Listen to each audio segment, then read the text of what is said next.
नमस्कार. अगदी मटणाच्या भाजीलाही लाजवेल अशी सोयाबीनची भाजी बनवण्यासाठी इथे आपण 2 चमचे दही घेतलेलं आहे. यामध्ये 1 चमचा काश्मीरी लाल मिर्च पावडर, 1 चमचा जिरे पूड, 1 चमचा धने पूड, थोडीशी हळद आणि थोडासा गरम मसाला घातलेला आहे. हे सगळं मसाले दह्यासोबत आपण छान फेटून घेणार आहोत. हे फेटले की ही पेस्ट आपण बाजूला ठेवणार आहोत. आता एका बाउलमध्ये मी कोमट पाणी करून घेतलेलं आहे. यामध्ये थोडंसं मीठ घालायचं आणि तुम्हाला हवे तितके सोयाबीन घालायचे. सोयाबीन 5 ते 6 मिनटं भिजल्यानंतर हे स्क्वीज करून काढून घ्यायचं आहे.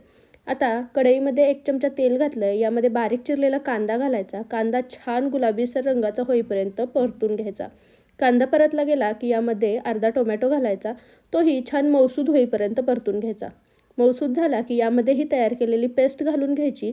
छान तेलावरती परतून घ्यायची. 2 ते 3 मिनटं परतली की यामध्ये थोडंसं पाणी घालायचं जेणेकरून मसाले करपू नयेत आणि याला छान तेल सुटेपर्यंत आपण हे परतून घेणार आहोत. तेल सुटलं की यामध्ये थोडीशी साखर घालायची आणि इथे आपण किचन किंग मसाला घातलेला आहे तोही घालायचा. व्यवस्थित हलवून घ्यायचं आणि आता यामध्ये सोयाबीन घालून घ्यायचं ज्याचं पाणी आपण निथळून घेतलेलं होतं. सोयाबीन मसाल्यासोबत छान परतून घ्यायचे आणि यामध्ये पाणी घालायचं.